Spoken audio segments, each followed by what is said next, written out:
That's totally caught on, by the way. It's all about branding, baby. We bought breakfast for Marlowe Elementary. That's where my wife teaches for the teacher appreciation. Yeah. And one of the teachers posted in the hub, thank you, thanks to Mr. Burkett. I'm like, yes. Can we talk a little bit about flying or no? Yeah, you want to? Okay, cool. You rolling? Ready? Okay. This is weird because it's not live. I feel like I don't have the. Just roll, bro. Yeah, that's okay. Welcome to episode 12, Kielty's Korner. We have an old timer. He's back with us. Why we have to say old timer, man? Every time. I'm not talking about age. I'm just talking about we missed you. We haven't seen you in a while here. I felt ousted. Carol's like, I'm done with rigging. Get him out. That's cool. Yeah, Thank you for having me back. And most importantly, we have a friend of mine, Mr. Burkett, right here. Burkett, everybody. Fellow aviator here with Ace Hardware. He's got the one right there on Moon Lake, right by the Cubulus and Ridge Road. So I've personally been in there, and it's awesome. It's a level up. It is a level up. What I mean? It is a level up. It's not the normal Ace Hardware store. It's a little bit different. He's got his little flavor to it. By the way, this is episode 12. Which is, by the way, TB12, Tom Brady, the roast. Ooh. This is actually a roast. So welcome to your roast. Oh, man. I didn't prepare for this. So the people that don't know you, man, just kind of introduce yourself, take it away, look in the camera, tell who you are. So my name is Austin Burkett, and as Tanner mentioned, I own Moon Lake Ace Hardware on Ridge Road and Moon Lake and Decubulus in that area. I've been open there for just over a year now. We opened in March of last year. Trying to get more involved in the community. It's a different kind of business for me since it is a cornerstone, a fixture. Aces stick around for decades and decades, kind of like RJ Kielty. Yep. And so trying to really get community minded and do things with the community, not just for business sense, but it's honestly I feel like the right thing to do. How long has Ace been around? I don't know. This year is the 100th anniversary. Wow, that's 100 cool. years, dude. Newport Richie is celebrating 100 years. 100 years, the same time. Yeah, look at that. And so the founders of Ace were, because Ace is not a franchise. That's a popular misconception. It's a co-op. And so the founders of Ace were a bunch of World War I aviators. That had separate independent hardware stores. And they decided to kind of band together to get economies of scale on buying hardware and branded themselves as Aces. And cool. If you look at it in the store, we have a list of them. That is cool. Yeah, I like that. So if you go in the store, right by the doors, we have a listing of their logos over the last 100 years. I did see that. And I did not correlate that. All of them started off up until I want to say like the mid 70s. They were all airplane aviation type related. And so, the Ace comes from the aviator Ace. Okay. So that's Can you bring that back? You got my wheels turning on. Then. So part of the 100th anniversary is they're bringing a lot of the retro logos back for like short-term use and that kind of stuff. I like that. That's pretty clever. So right before, what's up, Bubba? Go ahead. It's okay. Jesse's here, the Wizard of Pods, behind the scenes, giving us all this time. Can you hear me now? Stuff. You might have to turn it a little Talking to the mic. We just let it roll. There you go. We just let it roll, Jesse. We keep this stuff on. We keep this stuff on. This is G-rated at RJ. Oh, are we G-rated? Okay. This is. I was told it was PG-13. This is. I apologize. Bleep that out, Jesse. I apologize to the RJ Kielty family, mom and dad. Sorry, I love you. But the opinions of Reagan Wise do not necessarily do not reflect the moral compass of the Kielty family.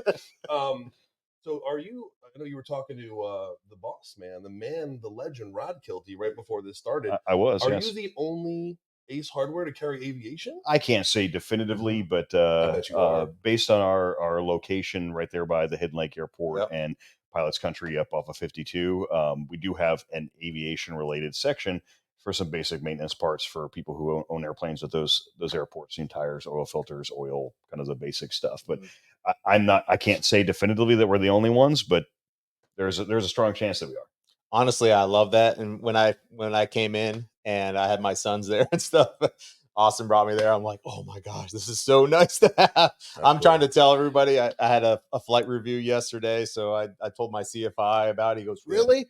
He's like, send me it. You know what I mean? Cool. So that's gonna grow like wildfire, because we really don't have that in everything basically in aviation is you kind of get it shipped to you. You know what I mean? Yeah. So having that there, Well, and so incredible. being an aviator and stuff like that, what it really helps you with is, the oh crap, I have a flat tire. I need a tire tube, or oh man, Yeah. I forgot to, I thought I had an air filter, but I don't have, sorry, oil filter, but I don't have it. And so rather than okay, now I have to go online, order it, and wait a couple days to get it. Now it's instant gratification, or you're able to fly that day.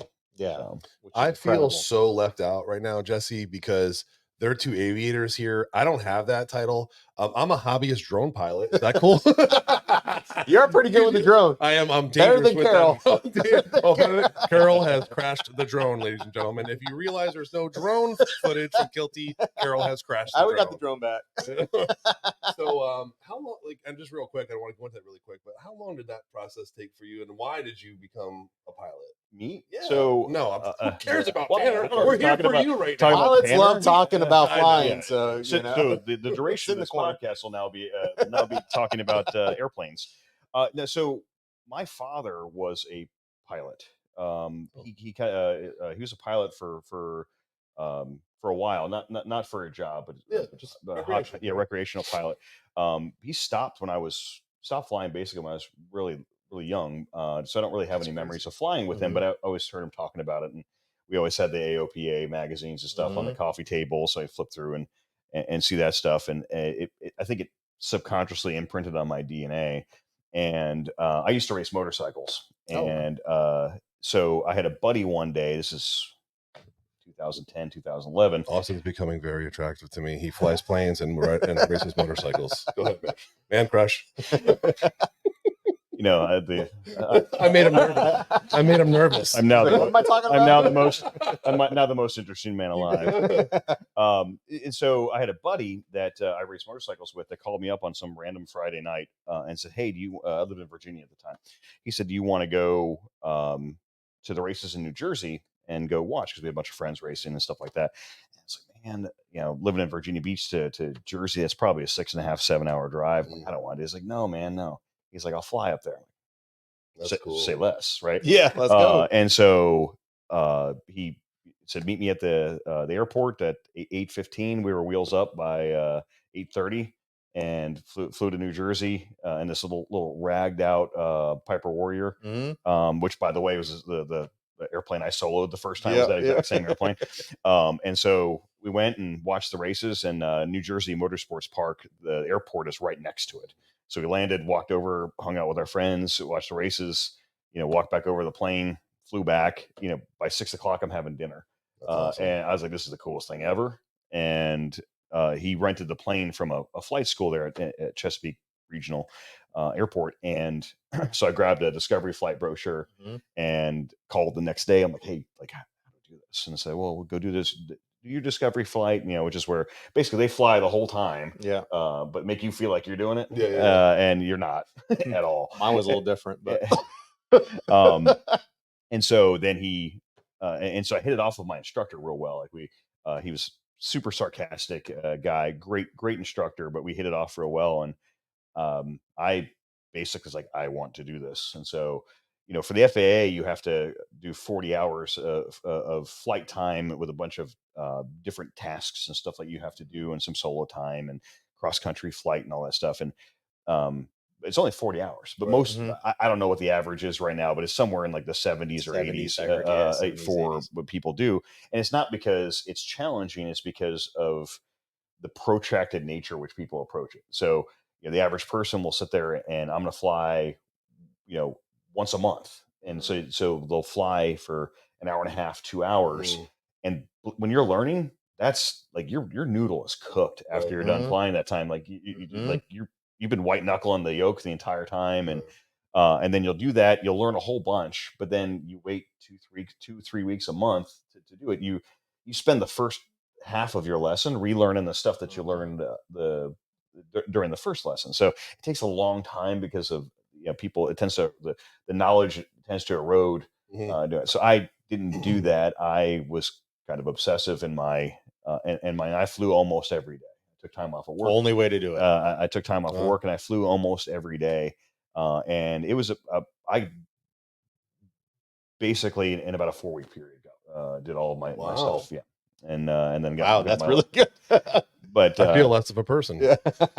but it was awesome. And That's cool. and been doing it ever since. So Yeah, I have a similar story. And my dad, growing up, he's a pilot, so we've always flown together. And kind of me and my dad's thing was every Sunday we'd go up in the plane and we'd fly around. He'd let me fly, and then maybe for an hour, 2 hours, and then we kind of come back. And for whatever reason, there used to be that Kmart there on Little Road. We go to that Hardee's there. Yeah. It was kind of like our thing. And That's cool. so I was flying when I was really young, but I was not very smart in high school, and I should have got my license then. Sure. And I just, He was stuff smart, kept folks. going. He just didn't apply himself. Let's stop. Okay. So anyways, I waited and waited. And then finally my wife's like, just do it. You've been talking about it forever. You know what I mean? You fly with your dad, all the time. Just do it.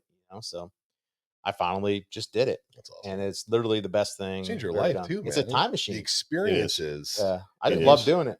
It is Yeah, a time machine. where you really see the value in it is when you actually use the airplane for a purpose, for a mission. If you're just going up and punching holes in the sky, there's a coolness factor to it, no doubt. Yeah. But if you use it for trips or business meetings or this, that, and the other, it's truly a time machine.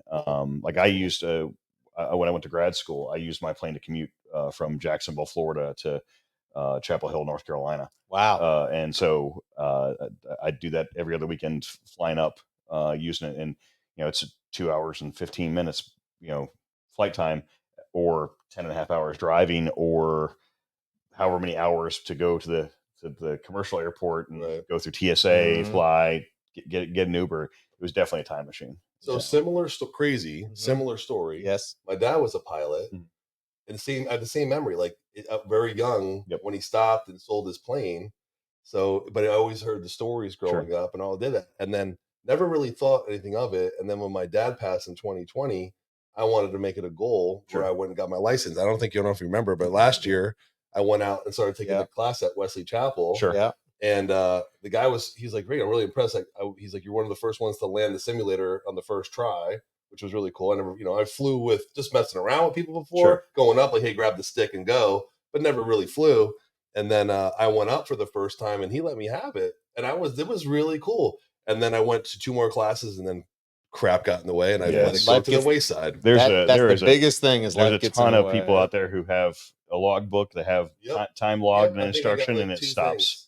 and then it stops. Yeah. Yep. So all right, I'm a loser. I got to bring it back up. So before we keep talking on other stuff, but my introductory flight, my instructor, he was kind of old school, or he is old school, but anyways, he goes, all right, it's 15 knot crosswind or whatever, take off. I'm like, okay. He's like, use right rudder. I said, okay. He's like, all right, you're landing. I'm like, okay. As the instructor's burying their right foot. Right rudder. Yeah, he's just like, and what I loved about him, or I love about him, is he's like, a lot of these flight schools, if it's, has to be 10 knot winds or less, otherwise they won't go out. Be 25 knot winds. I got my license the next day. I'm like, me and my wife were like, oh, let's go down to Venice, and I was just checked off in his plane. So we got there, and it was, I knew it was windy, but we've done it before. And Erica goes, everything all good? Like talking to him. He's like, yeah, you guys are good. We get back, and she goes, oh my gosh, it was windy. He's like, yeah, I would never let anybody else fly my plane. Yeah, that was the thing. My flight instructor would call me up and say, hey, we need to fly today. It's really windy. Yeah. And like, what? And he's like, now is the time to learn how to do that. Wow. If you fly in nothing but, they say, like, smooth seas make weak sailors. Yep. And so going up there with him, and, it gets breezy in Chesapeake, and we'd be doing, flying up to, we have no business being in the air right now. He's like, nah, this is good. I'm like, oh, okay. And those crosswind landings. Yeah, crosswind landings. My guy was like, cross control. You know what I mean? My dad was always like a crabber, kind of the crab in, and he's just like, nope, left air on, right rudder. Come on, get it. I like to crab it in. Yeah, I kind of do too, but now I'm kind of used to it. So that's awesome. All right, so we got motorcycle extraordinaire, Yeah. we got Mhm. pilot, and really quick, if you don't mind, 22-year military veteran. Is that correct? Yeah, just under 22 years. Wow. Was in the Navy. Retired. Was a submarine officer for my career. Yep. So Nuclear. yeah. So nuclear. I'm just like sliding down. I keep looking worse Dude. and worse and worse. Nuclear. I feel really mediocre today, folks.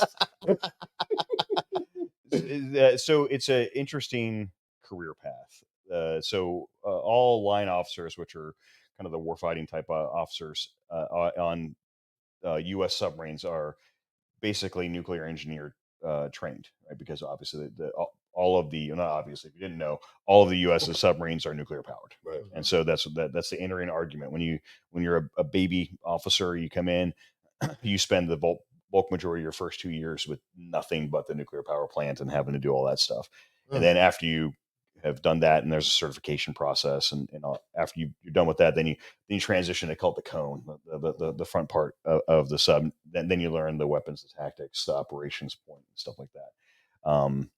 But yeah, that's what I did, and so all of us That's awesome. we're affectionately called as nukes. But I like to think of the nuclear Navy as we're warrior nerds. Yeah. So Mhm. we go do stuff, but the schooling required in classes are pretty challenging. So I know you're not. I know probably you're still not allowed to say where you have gone or depths you have Mhm. gone. I know there's restrictions there, but can you say kind of like area? Like, were you in the Mediterranean a lot? Were you? So I've been literally all over the world. That's Wow. awesome. How long have you been down for? So the U.S. nuclear submarines are only limited by food. Mm-hmm. Right, we make our own air, we make our own water. Mm-hmm. So it's the people factor that is the limitation. So we filter and scrub our air. We can make our own air. We purify our own water, and so whatever we carry for food is the limitation. So it's not uncommon for boats. Submarines are called boats. Right. It's not uncommon for boats to be out there for 60, 70, 80 days straight Wow. without pulling a port. So mindset during those times, right? Like you're not popping up every day, right? So how's the what do I say? What are they, staff? What do we call them?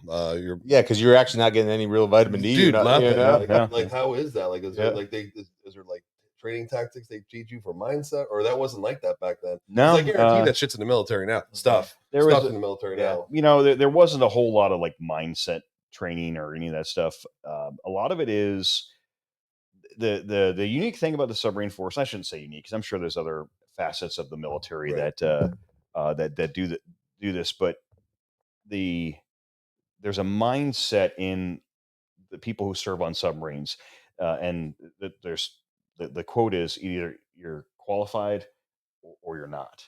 Right, and so some submariners, not submariners, by the way, submariners. Yeah. Although A submariner Yeah. is a submariner is a subpar mariner.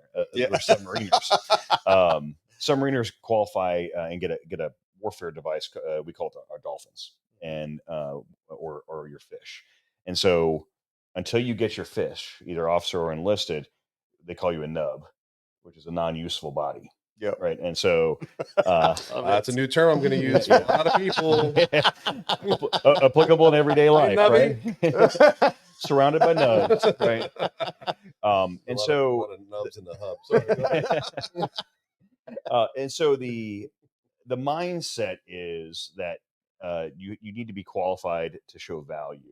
You can't get qualified until you demonstrate knowledge on everything on the boat, because one of the things that's fairly unique about, say, a surface ship versus a submarine is that the crew is effectively trained not to an expert level, but to a level of knowledge about just about everything on the boat, right? And that's because you're talking about one of the most complicated engineering things ever made by man. Correct. That's submerged in an environment that is trying to kill you, right? Just trying to crush you. Yes, and so Sailor Timmy can absolutely kill the entire crew if he does something wrong, right? So the mindset is that you really have to rely on everybody on the crew, right? No matter how junior, how senior. The culture, there's several I'll call them tenants in the submarine force. But one of the cultural things that's really important and kind of unique is forceful backup. Watch team backup is what they call it. And I've seen it time and time again where if it doesn't matter how senior you are in the military, if you're on a submarine and the captain of the submarine gives an order and it doesn't make sense, the most junior guy in the boat is the guy driving, which people don't realize. Oh, really? Yep. That sounds like the most fun for me. And 315. Sorry, we're in October. If the captain's saying something that's wrong, not only is he empowered just to correct the captain, he's expected to correct the captain. Wow. Really? Yep. Which is totally different from any military stuff. The culture of that. It's because, again, like you're talking about something that everything, you're in an environment that will kill you. Right. And so it's a unique mindset. And, Reagan's gotten to know me a little bit. Like it imprinted on my DNA. Like my attention to detail and the way I look at systems and stuff is very much formulated from spending so much time doing it. Obsessive. Yeah. That's a good thing, though. Persistent. Whatever. Tomato. No, but it's a great thing in business because you're able to, do all the things that you do. I mean, clearly you've applied teamwork. Correct. Camaraderie, teamwork. I mean, that's obviously if somebody, an employee that might be a new employee that has a good idea, like in the submarine, the guy, the new guy is driving or whatever, and tells you probably taken that into account where a lot of people don't. I find myself most of the time, I like to think that I'm open, every now and then I'll catch myself going, oh, whatever, this guy doesn't know anything. But I find myself being more reflective on that. Maybe not in the moment. I'll look back, you know what, they may be right, or there is tidbits of goodness in that, because the person who does that job every day, the employee or whoever, they know a hell of a lot more on how to do that than you do, right? Correct. As your organization scales, right, and you have more layers and layered management and stuff like that, the further removed you get from the actual doing of things. And so you really have to be open to input from the people who do it every day. Now you have to separate the wheat from the chaff, which is, the what's just complaining to complain and what's legitimate founded like improvement requests on that part. So, okay. So reality check on the movie, The Hunt for Red October. Okay. If you turn into the torpedo, will it split like that before it blows up? I need to know. You know what I'm talking about? So Jesse, I need that reference. You got to show people the reference. I don't think I can comment on that, but I will tell you, no. Okay. Yeah. No. Yeah. Because that's the most suspenseful part of that movie. He's like, turn 315. He's like, you're turning into a torpedo. Give me a ping, Vasily. one ping only. Please. I want to live in Montana, and I want to raise rabbits and marry a big American round woman. It's in the movie. Ryan, some things in here do not react. Your theories are all wrong, Ryan. This is why we're best friends. I'm sorry. This is why Tanner doesn't bring me on the podcast all the time. So fun fact, in the world, there's not many, but there's a handful of submarine movies out there. Das Boat was, one of the famous ones, and Hunt for October obviously is super famous. But I will tell you, probably from a feel sake, Hunt for October is among the most accurate. Oh, okay. That's cool. That's cool. From a feel. Oh, I like that. But from a reality sake, the movie Down Periscope with Kielty is probably the most accurate, right? Just because everybody's crazy, right? But no. The interesting thing, I've pointed this out to a couple people. One thing that they usually get right, and next time you watch a submarine movie, we talk differently on submarines. And it comes from the submarine force really cut their teeth in World War II, right? The wolf doing the wolf packs and all that stuff. There wasn't the communications. There was no digital communications. There was very little electronic communications at the time. So everything was passed on from vocally. So the guy up in the sail, which is the tall part of the submarine, who was given orders to drive, because being driven down inside the submarine by a guy, so he has to yell down through the trunk. Did they do the tube? Is that what they call the trunk? The So they usually have sounding tubes and stuff like that. But in order to make sure that the proper order is being executed, because you're not there, the guy driving the boat is not in front of the guy who's steering the boat, visually. You do repeat backs, and so you give an order, and the person has to repeat it back verbatim, in order to give an opportunity to say, well, no, I said come right, not come left, right? And that kind of stuff. And there's words that we're not allowed to use. You're not allowed to use the word increasing. You're not allowed to use the word decreasing, right? Because on a sound powered phone or a vocal communications, increasing in a loud period of time, a loud environment will sound like decreasing. Wow. Right? So you use raise and lower instead of increasing and decreasing. We have this literally a book of verbiage that you're allowed to use. Yeah, you got to learn the lexicon, and you can't use abbreviations. You have to speak out the actual term for a piece of equipment, because multiple things can have the same abbreviations and stuff like that. Cool. So yeah, it's a very unique culture. Right. So that really helped you with aviation. 100%. Communication with that. I bring people on the plane like, I don't even know what's going on. Yeah. Talking back and forth with Delta 9, Robert 2. Yeah. I hear you when you were like, I watch your lives because I stalk Tanner when he goes on his lives. And why wouldn't you? Right. I listen to you talk and I'm like, wow, I don't know what he's saying yet. But that's awesome. It's cool.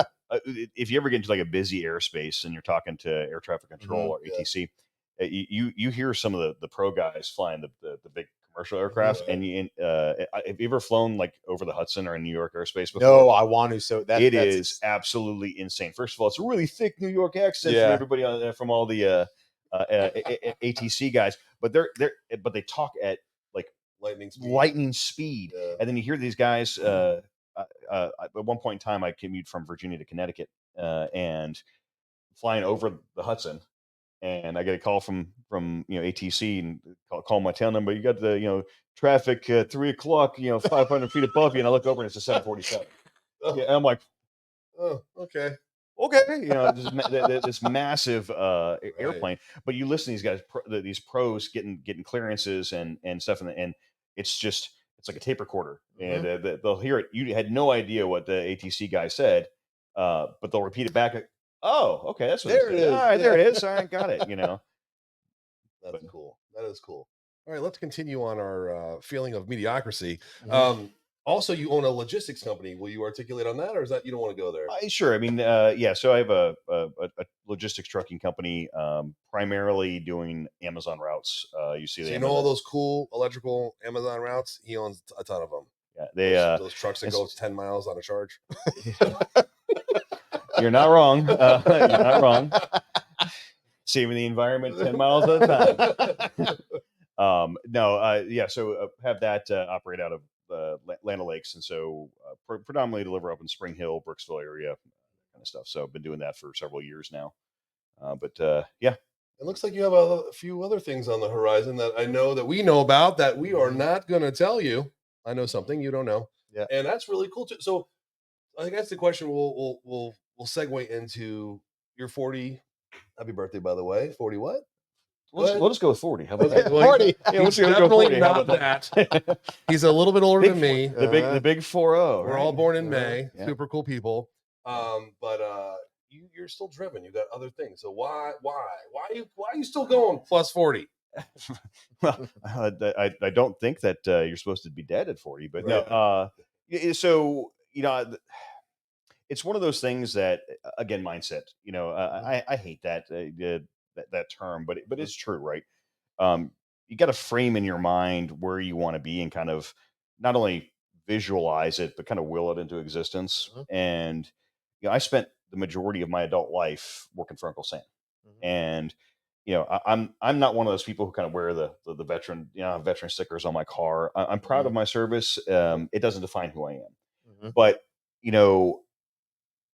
working for arguably one of the biggest organizations out there, being the U.S. military, you get to the point where you just get tired of working for somebody else, and so and so then you decide at some point in time, do I take the risk? Do I take that leap to kind of trust myself to be able to provide for me and my family.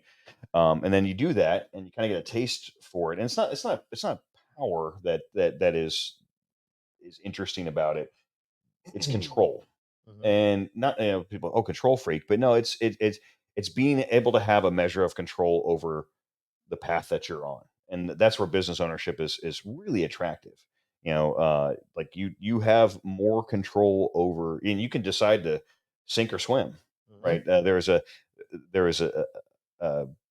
a phrase they use in the military when they're training like captains of vessels and stuff like that. When you're the captain of the vessel, you can choose where you get fired from, Mhm. right? So you can be Mhm. sitting in you can sit in your cabin or your stateroom and let the ship run aground, or you can be on the bridge trying to save the day, right? But Yep. you choose, like, you're in charge. You can choose where you're going to get fired from, Mhm. because at the end of the day, bad thing happens, you're fired, Yep. right? Same thing in the business, right? You can decide whether you're going to be on the bridge of the ship trying to steer it off the rocks, or you can just sit there in the cabin and let it run aground, right? Mhm. And so that mindset, that philosophy is one of the things that I really have enjoyed about being an entrepreneur and working for myself.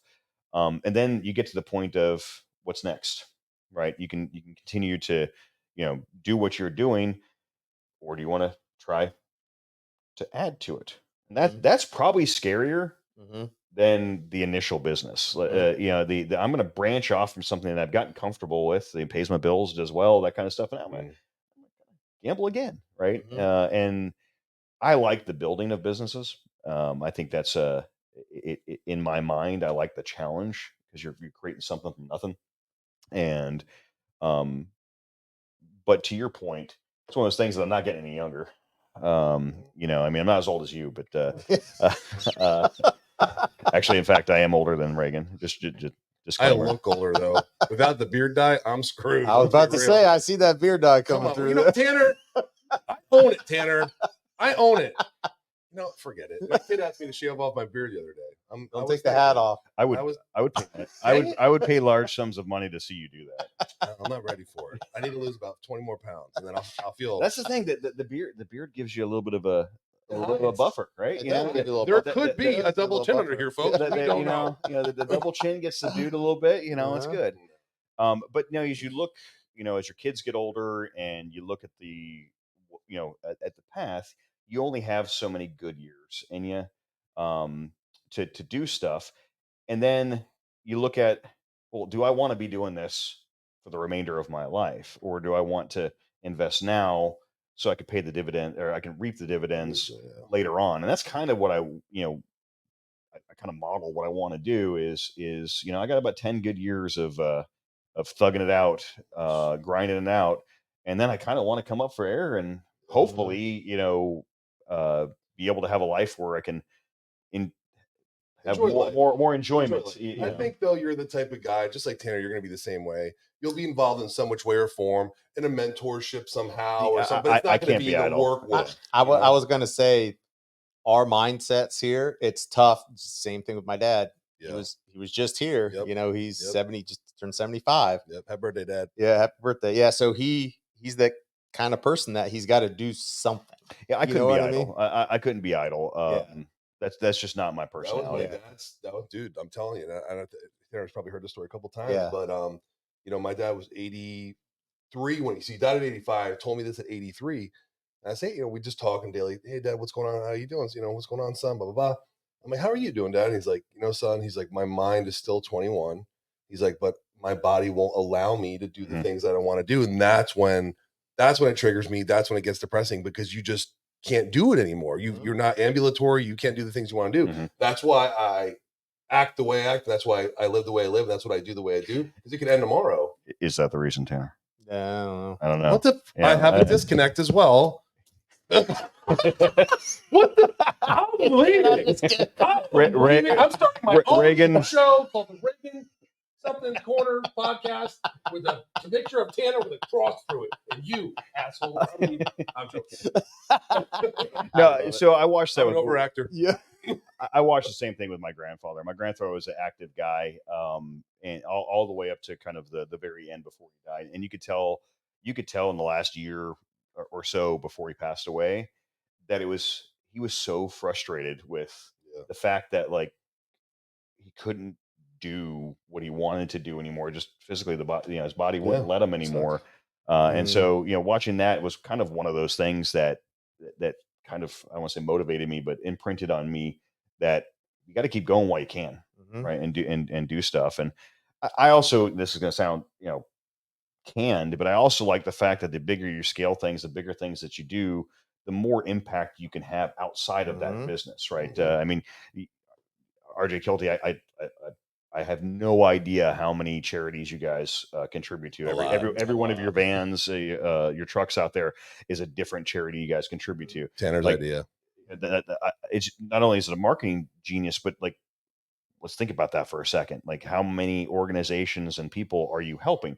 You're able to do that because the scale of your organization, the scale of your business, and to me, that's a motivation tool as well, because the bigger you get, the more you can help. Right.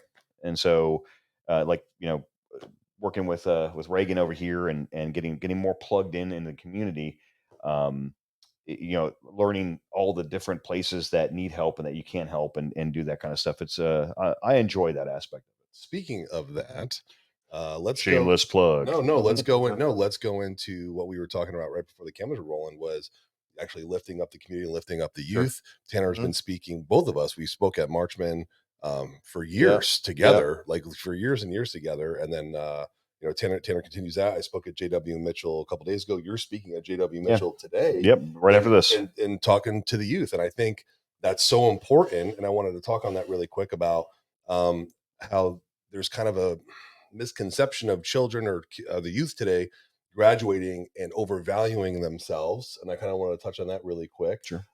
Because of this tool here.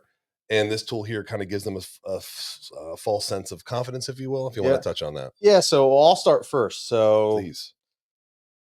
And Dave, he kind of remembers this, and it might have even been his brother Pete, but I was in FBLA. Red Tree. Yeah, Red Tree. Yeah, okay, Red Tree. Yep.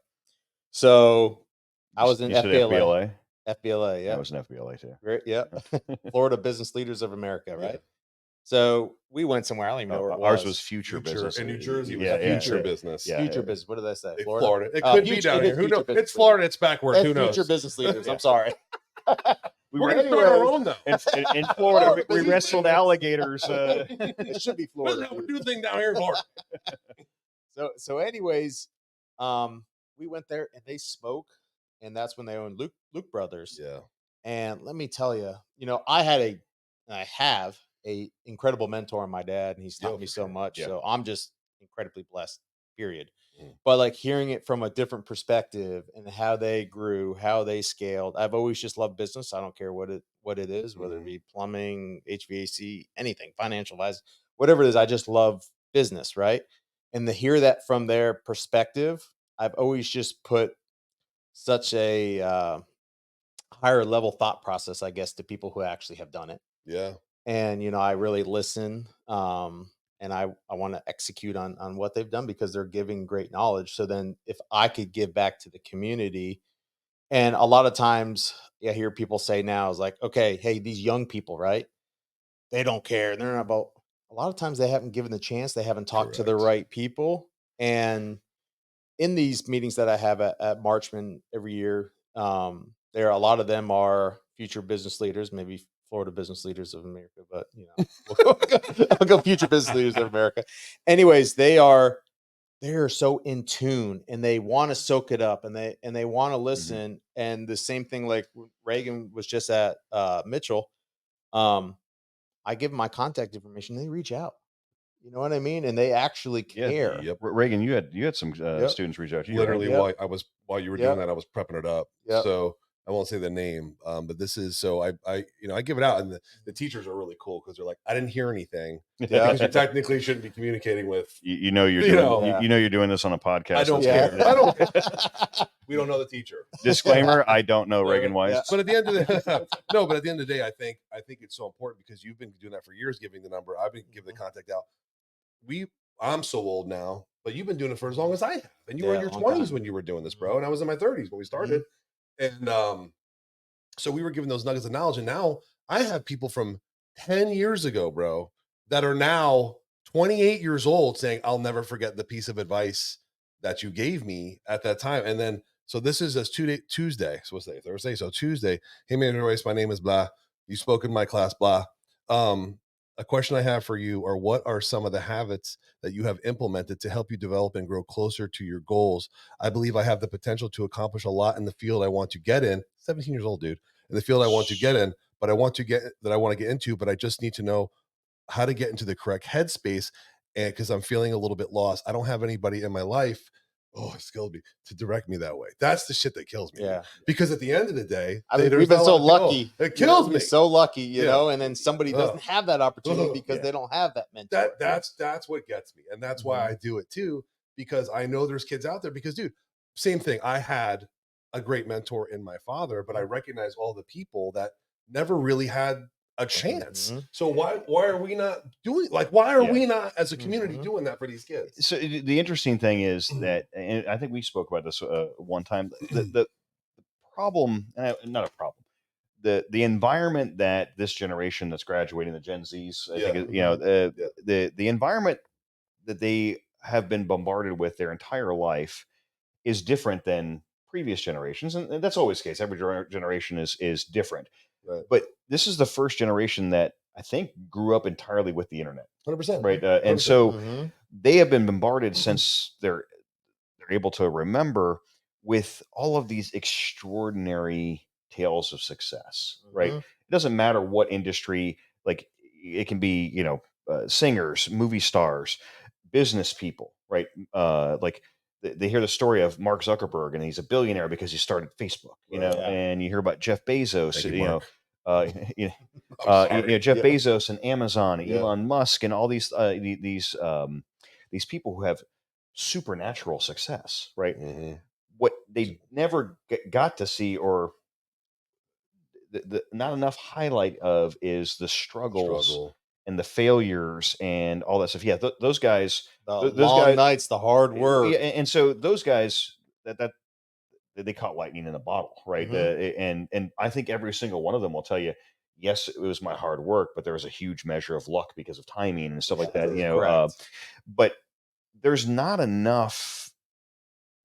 All that noise of all these extraordinarily successful people, there's not enough highlighting the Dave Lukes, you know, the Rod Kieltys, like the Reagan Weisses or whatever out there of guys. Kind of. I didn't want him to feel left out.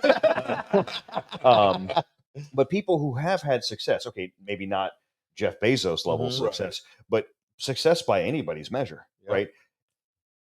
That's the people that should be able to tell their captivating story. You know, I'm sure your dad could tell you the stories of when he started 50 something years ago, the late nights and, you know, doing all that stuff. This didn't happen overnight. No. Right? Put your boots on, grab the shovel, play in the dirt. Yeah. And the hard work and the sleepless nights, because probably there was points of time where, like, maybe doubted that this was going to work. You know? A lot of them. And all the recessions. There's almost no entrepreneur out there who didn't at some point in time, or still saying, oh, man, this is tough, right?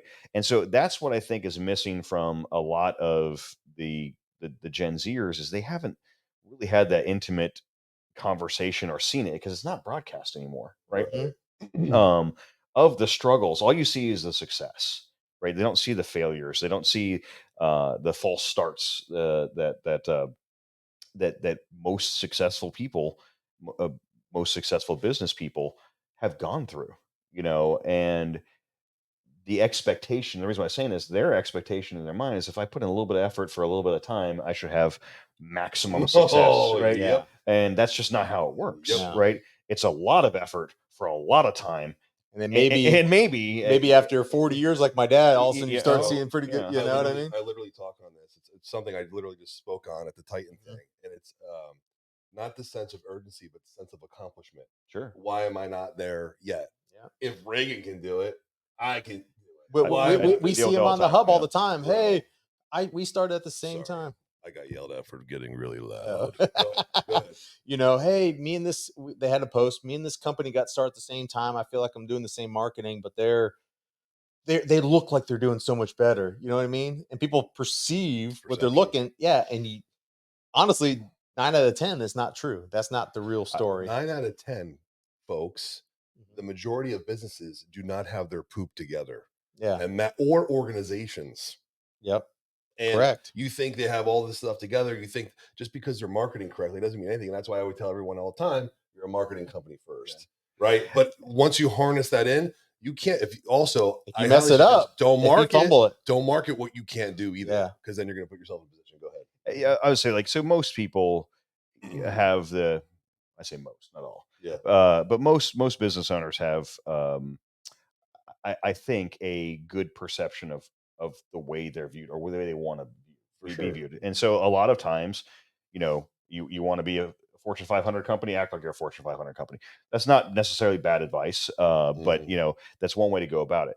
But most businesses, I always like to use the example of a duck. Like they visualize like a duck. Duck's gliding across the water, not a care in the world. What you don't see is under the water, the little legs paddling around. Yeah. That's 99% of us business owners out there, right?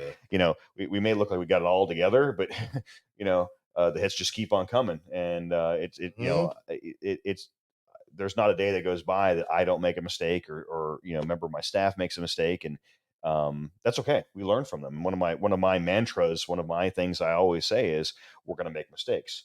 That's cool. That's fine. Just don't make the same mistake twice. Right. Yep. And then we'll find new and creative ways to screw things up. Right. Because we screw so many things up daily. Right. But that's the process. Right. Like owning a business is messy. And that's the part that I don't, even going through business school and all stuff, they don't teach you that. No. Like they teach you P&Ls and they teach you, balance sheets and like all this stuff, but they never give you in business school. They don't tell you what it's like to run a business, right? The late nights, especially, you guys run 7 days a week, right? Yeah. We get calls all the time. I had 24/7. I had a mentor one time, old guy that told me, he's like, Austin, I guess I talked to one of my dreams and aspirations was to be self-employed, have my own business. He's like, do yourself a favor, don't get involved in a 7-day-a-week operation. Yeah. And here I am. Here you are. Probably should listen to that one. Two things you triggered me. So this is cool. I know Reagan. You triggered me. Yeah. In a good way. You triggered my memory. Megan Harding. Megan Harding. We were talking back and forth about how there's lack of business teachings at the school or the reality of business teachings, and not being mean. Some of the business teachers never owned a business, so they're just disseminating information from a book that they read. So I said, can we get that in the curriculum? She said, probably not so much in the curriculum, but she's like, if you're willing to do some kind of a group for the school and get it in front of the principals that you want, she goes, I'm all for it. I'm all supporting it. So we can do that. Yeah. I know we have a hard stop coming up here in a second. That's fine. And the second thing you triggered, thank you, just gave me a video idea of a duck going across the pond. Yeah. And then the camera's going to go underneath and it's going crazy, right? Yeah. But then you're all puffed up on the you hire the right marketing individual, and there's a motor on the duck's back, and you just cruise through. Yeah. And it goes underneath and the motor's pushing them. or have a duck in a boat. Yeah, duck in a boat, whatever. I love that stuff. And I think even that stuff, like these conversations, having stuff like that, that's why it's important to get around the right people to have these conversations. If you are having conversations where it's just gossipy and it's that's not what you want to be around, folks. So that's what we're telling the kids. So it makes your life harder doing that. Yes. The shameless plug back to Nuggy time. So we just started that today. These guys are going to be admins on it with a couple other people. So we're trying to give information to the graduating classes of every single year. So on Facebook, which is really crazy on the class. Yeah. So when you speak to the class, these kids don't have Facebook, but my daughters, they're going into the workaday world. And they go, Dad, I have to get Facebook because all of our bosses are on Facebook. Yeah. All of our businesses are on Facebook right now. So these Gen Zers have to adjust. So that's the thing that I find surprising is that Facebook is really predominant in, I don't know, what'd you say, 25 and older? The younger generations aren't big on Facebook. No, it's Snapchat. It's literally Snapchat. And it's not so much 5 minutes. Okay. And at the end of the day, it's Snapchat. And then to me, that's just mindless chatter. Yeah. And it's also taught them not to verbalize because, so this was creepy to me too, Tanner. I want your opinion on this. It's okay just to take, like, all they want. Have you ever been on Snapchat? briefly. I Like, don't really use it. so I communicate with my kids on it, Yeah. which is phenomenal. Because that's how they communicate with me all the time. But at the end of the day, buddy, all they want is a quick snap of what you're doing, a synopsis. So it'd be a quick shot of there's Tanner. Boom. Oh, okay, he's with Tanner right now. That's it. That's the communication. No verbiage. No nothing. No vocalies behind it. It's pushing that way where it used to be like when it first started, it was verbiage and videos. Right. Now it's like they want 2 seconds where you are. My nephew Jace, they'll just I saw him, I'm looking behind him. You know, I've had Snapchat, but I use it differently. But they'll just take a picture, and figure it out where I'm at. This is what I'm doing, and nothing. Correct. So I'm not a big fan of social media. Never have been. Mm-hmm. But I will tell you one thing that you don't really realize the value of something like Facebook is until. So I just snapped you. Go ahead. Sorry. Bad angle. Go ahead.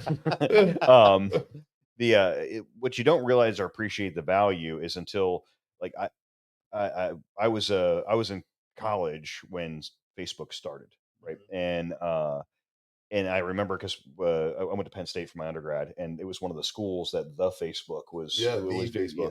You had to have a .edu from I them. there too. And I remember because MySpace was big, and I'm really dating myself right now. But and so the interesting thing is I've had a Facebook for 20 years, right? And the one thing I appreciate about it is I'll sit there and I'll get on Facebook and I'll send the memories. And I'll say 15 years ago. And the pictures you took, or that you posted, and you go, man, I was an idiot back then, Back then. But it's different now because growing up, we had regular film cameras and stuff, and all the photos would go into a shoebox unless you wanted to go down memory lane and start, and now nobody prints out photos. It's all in your phone. You have 65,000 photos in your phone, but how often do you actually go back and look at stuff from years ago? I like that on Facebook, that every now and then, hey, 10 years ago, my kids are little, or, that kind of stuff. And it's a cute picture, I've completely forgot about that. So I think there is some value to that. But to your point about what the kids is, I can't put my finger on it, but I have memories, and I like to think that I was molded to be who I am from good conversation with good people who get to use Reagan's nugget Raisinisms trademark, Reagan's nugget term. But they're giving you those nuggets, and you may not consciously know, but they imprint on you. And I don't know if, because everything's so digital and everybody's kind of good conversations have kind of gone by the wayside. I don't know if they're getting that older generation passed down knowledge as much as we had the opportunity for, they're relying 100% on technology, 100%, and they're bombarded by gurus, right? The people, there's so many people out there who are like, oh, hey, if you do this stupid real estate trick, you're going to be a millionaire by the end of the month, or hey, a drop shipping company and this and that, and like, because somebody made, at some point in time there was a niche and availability, then they go and now they're going to sell you a system, to do it, and they're bombarded with the get rich quick schemes. That the reality is that the hard work in building something is not something that's attractive, because it's alien. It hasn't been taught to them. Whereas my grandparents, your grandparents, our parents, talked about, you have to go out there and work, and you have to build stuff, and I don't know if that's being translated. I could be wrong, but I think that's a miss on our part to the next generation. I'll tell you what, we talked about a lot of. This is a good podcast. Yeah, I was. We talked a lot about a lot of good stuff today, but we do have to wrap it up. You got to go talk to school. You got a whole empire to run, and I got who knows what I'm going to do. But no one knows what Reagan does. I signed an NDA and I can't talk about it tonight. But anyway, this was a good podcast. Thank you for coming back, dude. I need to come back. I need to come back more on Thursday. But Finally, please. Carol with a K, it's really a C, but Carol keeps kicking me out. No, don't let this guy lie to him. I always text him, hey, are you coming? It's just, I get this little ghost emoji. I'm like, what does that mean? Mine hovers. Mine's a Pac-Man ghost because I'm from the 80s. Where is he at? If you do want to be on the Kielty Korner podcast, reach out to Miss Carol York on actually the RJ Kielty Heating, Cooling, and Plumbing page on Messenger, and then you'll be happy to go there. Also, Austin's going to be doing a podcast at Ace. I was told. Ooh, I love That's that. pretty At some cool. point in time, At yeah. some point in time. He's got a lot going on. Mr. That's gonna be Burkett, pretty yeah. cool. Mr. Burkett. Who the hell called? No, that's Mr. Burkett. We don't call him by his first name. After the mediocrity that Tanner and I feel today, this is Mr. Burkett for the rest I of our know. lives. I just kept going lower, Yeah. lower, Yeah. lower.